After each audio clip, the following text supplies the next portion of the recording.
Welcome back to My Views on News, another bulletin with news stories from Ethiopia, Eritrea and Sudan. First news story is about a Fano commander.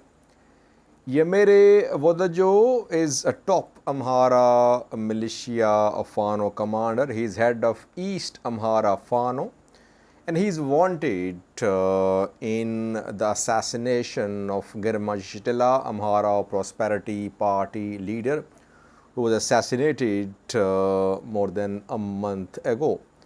Mihret Wodajo today released a video message which was published by an Amharic news source.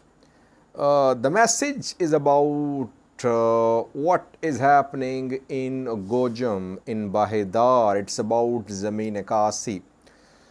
I have this message of Zameen Kasi of Mihret Wodajo for you. Did he say anything about Skandar Naga? Because most of the Fano commanders are silent about Skandar. Since Skandar formed Amhara Popular Front, which is a Fano fighters group, most Fano commanders have been silent. Secondly, viewers,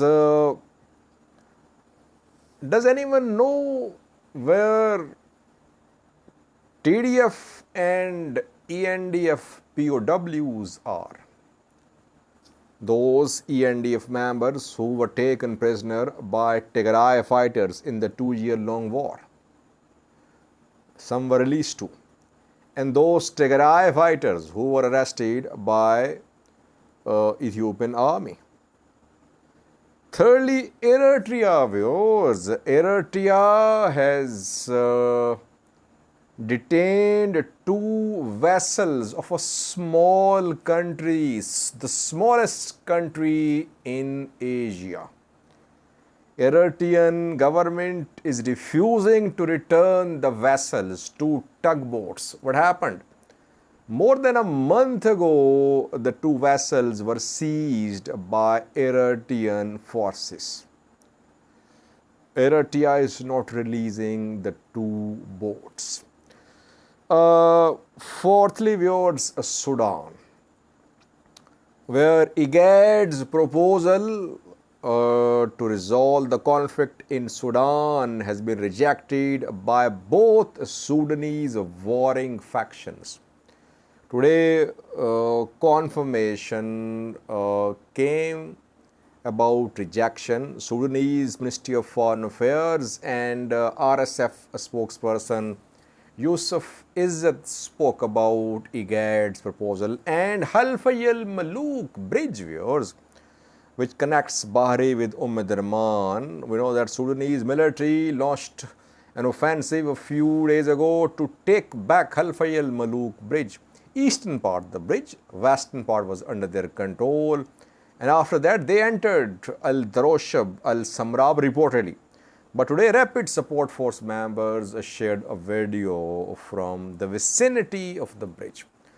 Firstly, viewers, Mihret Wodajo, Fano commander, has released an audio message. Mihret Wodajo is a Fano commander of East Amhara Fano faction. East Amhara Fano faction, the only faction which fought under Ethiopian National Defense Force in the last round of fighting between Tigray fighters and Ethiopian army last year. Other Fano factions had been disbanded before the 3rd round of fighting, but East Amhara Fano was allowed to remain intact. They fought alongside Ethiopian National Defense Force, alongside Amhara Special Force members. They took back North Wollo, Kobo Robit, then they managed to take back Raya too. And later we saw that Fano fighters were told to withdraw from Raya. And then Ethiopian army launched an operation against Fano fighters. Mihret Wodajo had to flee. Since then he has been missing. And Ethiopian government formally accused Mihret Wodajo and Shoa Fano commander Belete Shigao of the assassination of Girmajitila, Amhara Prosperity Party leader, who was assassinated more than a month ago in his home region, North Shore zone of the Amhara region.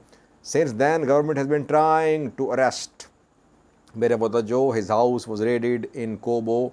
His family members were arrested. His son, I think a few years old, was also arrested in Kobo. Where is he? No one knows, but he released an audio message today which was aired by an Amharic news source. Mihret Wodajo's message is about Zameen Kasi. Zameen Kasi is another Fano commander. He is from Gojam. He was arrested last year in September from Bahirdar, and we saw start of a trial against Zameen Kasi. But a few days ago, a court in Bahirdar acquitted Zameen Kasi. Zameen Kasi was released from prison. His associates, his comrades took him from the prison to his hometown Meravi, where he addressed participants of a welcome rally there. Then he returned to Bahirdar. Center has been based in Bahirdar, main city of the Amhara region. And 2 days ago, we heard that Zameen Kasi was being arrested. Effort was made by Ethiopian army to arrest him, that his house had been surrounded by security forces. And he also released a message, or not audio, text message, and he said that his house, audio message too, because he contacted Ethio 360 people. Ethio 360 released his audio message, Zameen Kasi's message. So he also said that he was being pursued, his Ethiopian army was trying to arrest him. Today, Mihret Wodajo supported Zameen Kasi. He asked the people of Bahirdar to protect Zameen Kasi. He thanked the people of Gojam. He said that he had been following the developments in Gojam, where people have been blocking roads. We saw road closures in Danbicha, Fano, in Debre Morkos too, a few days ago, in Bahirdar as well. He thanked the people. He appreciated the commitment of Amhara people. He asked the people to continue their struggle. And he is asking the Amhara youth to protect Zameen Kasi. He warned traitors. He said some are supporting PP government, PP forces. They'll be held accountable. He talked about Vijayane too. He said that Gajam did not give in to Vijayane. Bahirdar did not give in to Vijayane. And Bahirdar will not give in to PP as well. So that is why people should continue their struggle. They should support, they should stand behind Zameen Kasi. Now, just one point. Obviously, it's a motivational message from a Fano commander for Amhara youth. Have you heard anything from Mihret Wodajo about Skandar Naga? About Skandar Naga's Amhara Popular Front? I have not heard a word from Zameen Kasi, from Mihret Wodajo, from Mesafin. These are three top Fano commanders from three different areas. Mesafin Gondar, Zameen Kasi Gojam, Mihret Wodajo, East Amhara, Wollo. But the Shigao is silent too, though Shoa Fano public relations officer spoke in support of Skandar. But other Fano commanders are silent. We saw a statement from Sefer Malase, Amhara Fano Unity Council, who appreciated Skandar's APF. But other main Fano commanders are silent. They have not welcomed Skandar Naga. They have not welcomed the formation of Amhara People's Front. And Zameen Kasi is based in Bahirdar, as if he cannot be arrested, as if he is able to defend. How can he defend himself being in the center of Amhara region, in the capital of Amhara region? Other Fano commanders are alive because no one knows about their whereabouts. Everyone knows where Zameen Kasi is.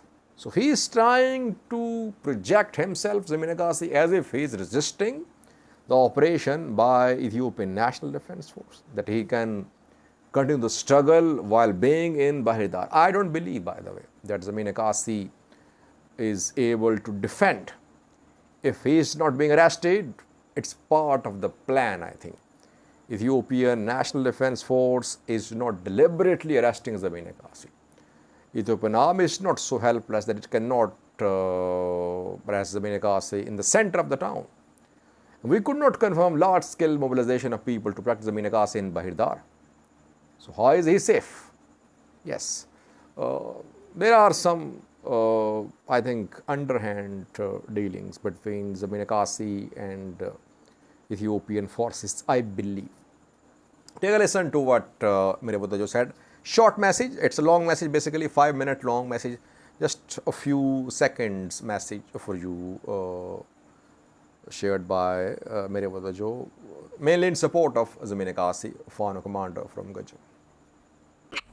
እና ጎጃም ዙሪያ እየተደረገ ያለው ነገር እጅግ በጣም የሚያሳዝንም ቢሆን ህዝባችንን ግን መንገድ በመዝጋት ነገሮችን ሁሉ እየታገለ በማለቱ እጅግ ኮርተንበታል። ጎጃም አካባቢ እየተደረገ ያለው ነገር እጅግ በጣም አሳፋሪ ነው። መከላከያ በዚህ ዙሪያ ከወገኑ ላይ ጨክኖ ይሄን ማድረግ ማለት ነገ ማንን ሊመራ እንደሚችል የምናውቀው ነገር ስለሌለ ህዝባችን አሁን የመጨረሻ ሞት ሽረት ላይ እየደረስን ስለሆነ ማወቅ መቻል አለበት። ጀግናው የጎጃም ህዝብ አሁንም ወደ ኋላ ሳይል እየታገለ መንገዱን እየዘጋ ወንድሞቹን እያዳነ እየተከላከለ ማለቱ ከዚህ በላይ እጅግ በበለጠ ነገር መውጣት መቻል አለበት። መንግስት Second, viewers, peace deal was signed between TPLF and Ethiopian federal government in November last year. More than 6 months have passed. Peace deal did not say a word about the plight, about the future of prisoners of war. It mentioned demobilization, disarmament, but it should have made some decisions about POWs. Or it was understood maybe that POWs would be released. But we have not seen anything from the two sides so far. Any information, any details, how many Tigray fighters were arrested by Ethiopian army in the 2-year-long war? Where are they? How many were arrested on suspicion, on charges, on suspicion of supporting Tigray forces? How many Ethiopian army soldiers, regional force soldiers, Fano fighters were arrested by Tigray fighters? How many Tigrayans were arrested by Tigray government accused of supporting federal government, accused of supporting Ethiopian National Defense Force? No one knows. And we know that thousands of Tigrayan members of Ethiopian National Defense Force were put in prison when the war broke out in November 2020. Why? Just because they were Tigrayans. So where are all these people? Does anyone know how many are in prisons, how many have been released? I think the two sides and Africa Union's observers should tell the people how many were arrested in Tigray, how many were arrested in entire Ethiopia during the 2-year-long war. Where are they? Have they been released or not?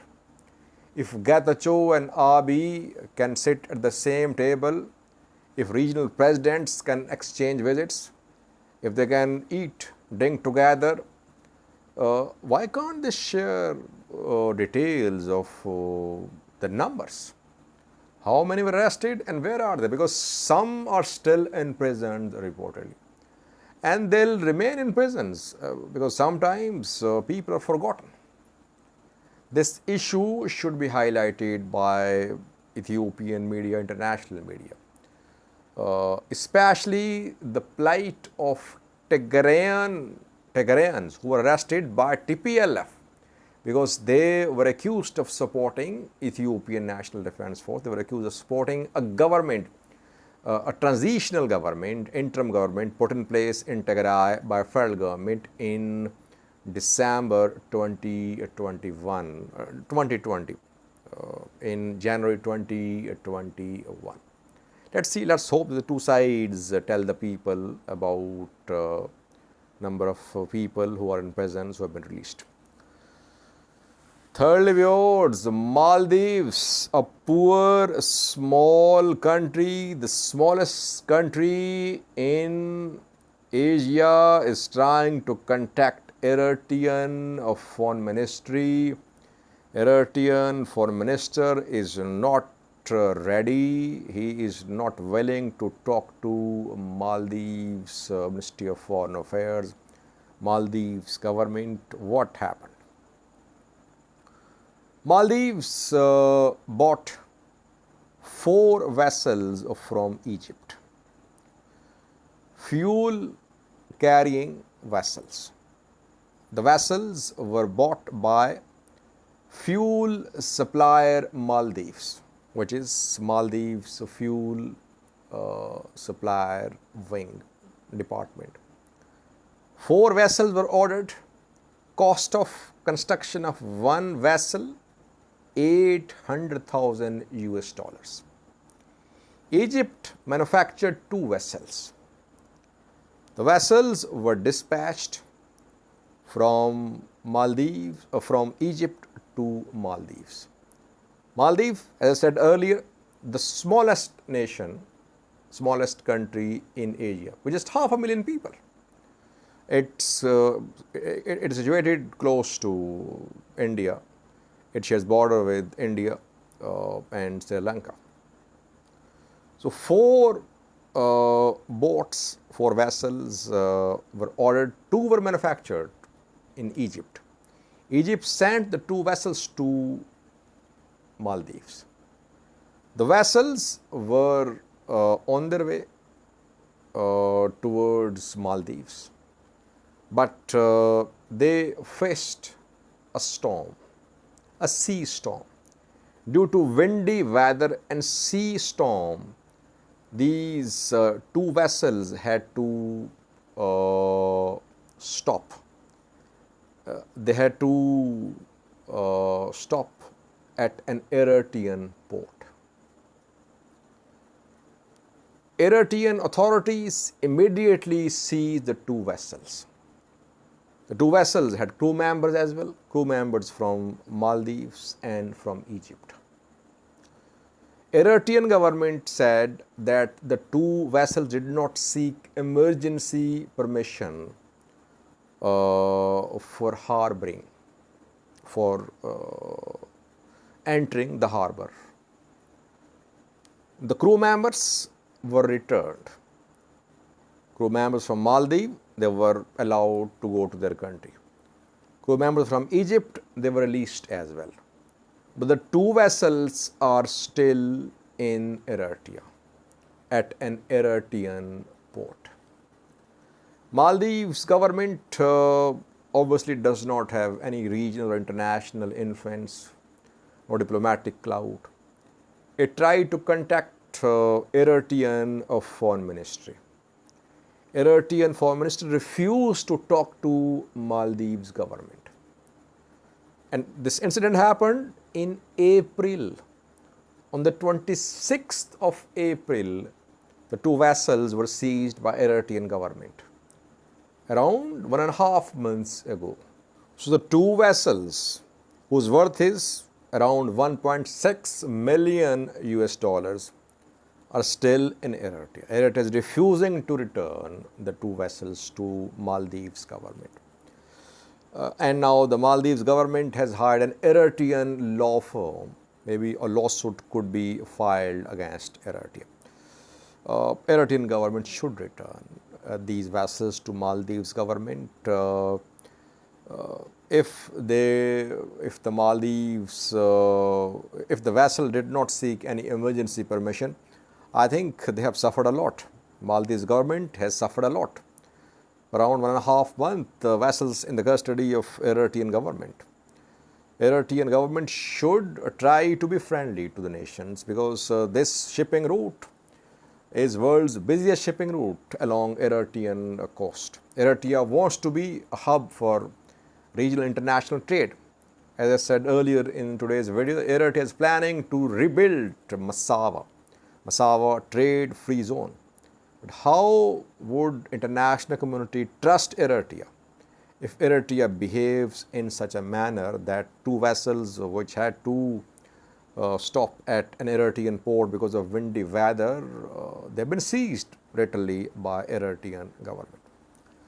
Lastly, we are Sudan, where we know that IGAD tried to flex its muscles, tried to show that it is in a position to mediate, to resolve the conflict in Sudan. Intergovernmental Authority on Development held a meeting in Djibouti a few days ago, 2 to 3 days ago. And the biggest outcome of the meeting was that Varkane, Secretary General of IGAD, got extension for 4 years. IGAD came up with a proposal to resolve the conflict in Sudan at the meeting. IGAD formed a 4-member committee of mediators to meet both Al-Burhan and Hamati and to arrange a meeting between Burhan and Hamati. From Sudanese government side, Malak Agar attended the IGAD summit in Djibouti. Malak Agar, head of SPLM and Sudan's Sovereignty Council vice chairman. Kenyan President William Ruto was appointed head of this committee, 4-member committee. Ethiopian PM Abiy, Kenyan President William Ruto, South Sudan Salva Kiir and Djibouti's Ismail Omar were nominated by IGAD as members. We saw first statement from Sudanese Foreign Ministry today, which rejected Kenya as the head of this committee. Sudan Ministry of Foreign Affairs proposed that the committee should be led by Salva Kiir, South Sudan's president. First blow to IGAD's effort for mediation. Second blow, devastating blow, came from Rapid Support Forces. RSF categorically rejected this IGAD initiative. Yusuf Izzat is RSF spokesperson. He said that there cannot be several platforms for mediation. Already a platform is working in Jeddah, led by Saudi Arabia and the US. And that platform is sufficient. No need for any other platform. So I have been saying, by the way, viewers, that RSF is not going to accept African mediation. RSF is in support of Arab and American, European mediation. Sudan has been trying to do lobbying in Africa to get African countries play a role in resolving the issue. It wants lesser role for Arab countries, for America.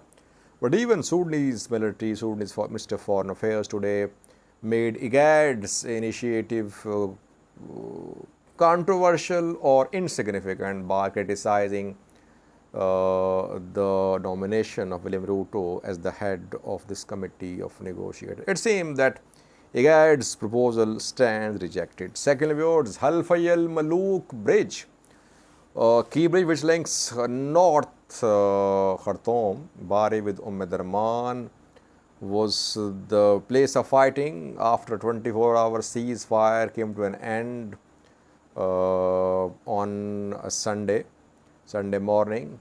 And we saw that Sudanese military tried to take back eastern side of the bridge.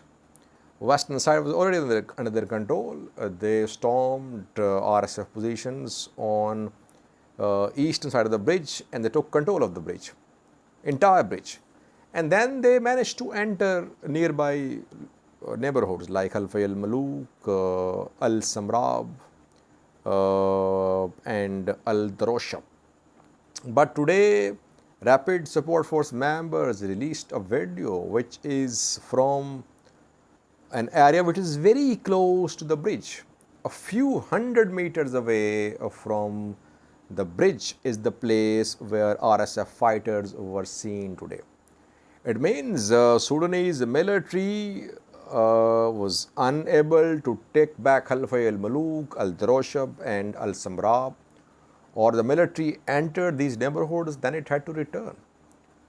So bridge is under Sudanese army control, both sides it seems, eastern, western sides.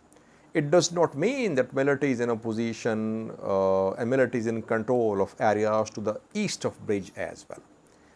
Because Rapid Support Force members have shared this video just a few meters away from eastern side of this bridge, with the video shared by shared by Rapid Support Forces from close to Halfayel Malouk bridge. I thank you for watching.